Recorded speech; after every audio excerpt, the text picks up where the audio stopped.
solo star.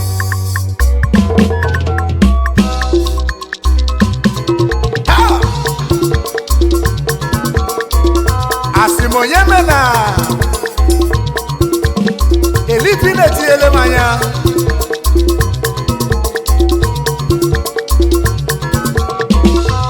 Wane rapozie mukambirio Ambiri ndu konye chukwu kere n'ụwa Ife dị mma na-azụ obi m ụzọ Ife dị mma na-azụ obi m ụzọ broda Anyị debe ibari ọgwa jee rachara aka Bana na kụlọbụ ha na-agbanye agba n'ala Owere Ife dị mma na-azụ obi m ụzọ Oringo na-azụ obi m ụzọ Ịgbara na Ife dị mma na anya agbala akwụkwọ mama Aga m eburuzi ọnụ n'ụwa la mmụọ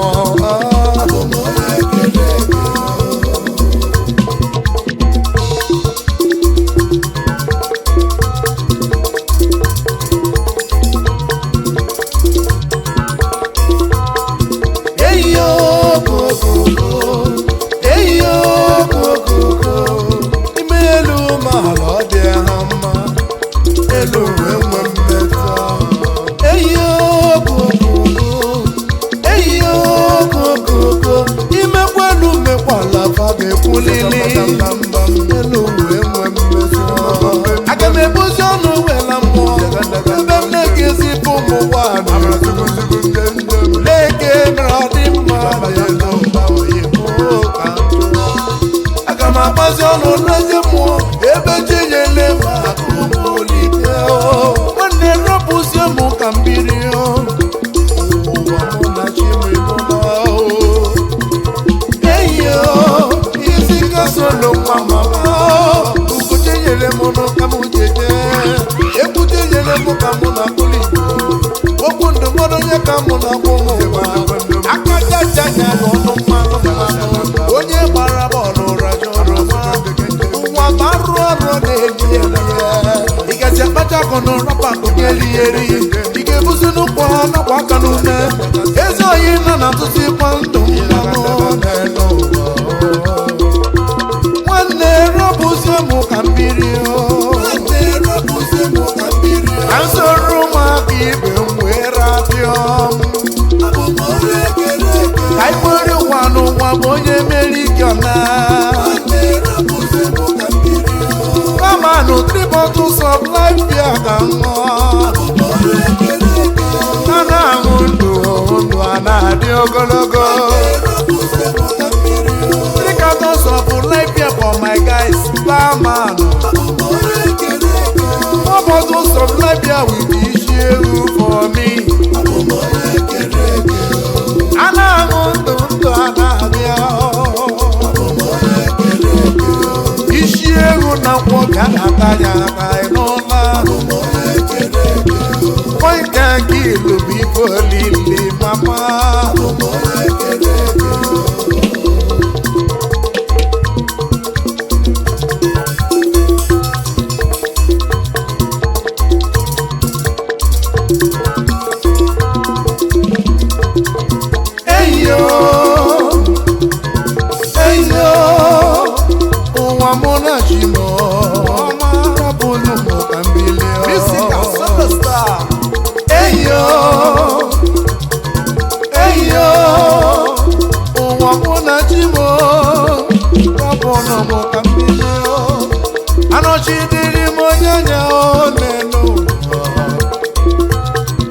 Kilo na tanya ọkụkọ lejula gwọrọ agwọ isi ewu na bebe su ife abụ ife ngwọli 3 bottles of life ka nla were butu onye ụwa na-asọ onye ritere n'uko ala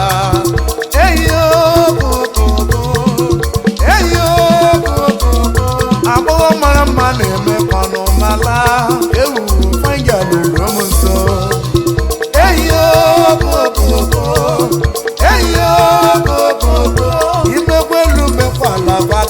lele nọ ụmụ uwe nwe mmekọ nwanne rọbụ ụmụ ka mmiri si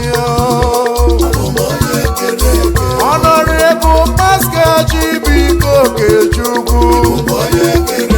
Bana Chief Priest Kaikolibe Ndụ nwanne Abribo Fesonu Chifuke Bijobono maka nna ọhụdokwu Chifu Nwabugo ka ịtụrụ bandụ mmanụ nwanne Chifu osi onye jekwe Chifu ife ka ịtụrụ bandụ mmanụ nwanne Chifu Jemigwe eze ala okosisi dị ya jebara egwu eze ala ka ịtụrụ bandụ mmanụ nwanne Chifu Selesi n'ọkpara ugo ka nna gbọ Uche ka akụ ka ịtụrụ bandụ mmanụ nwanne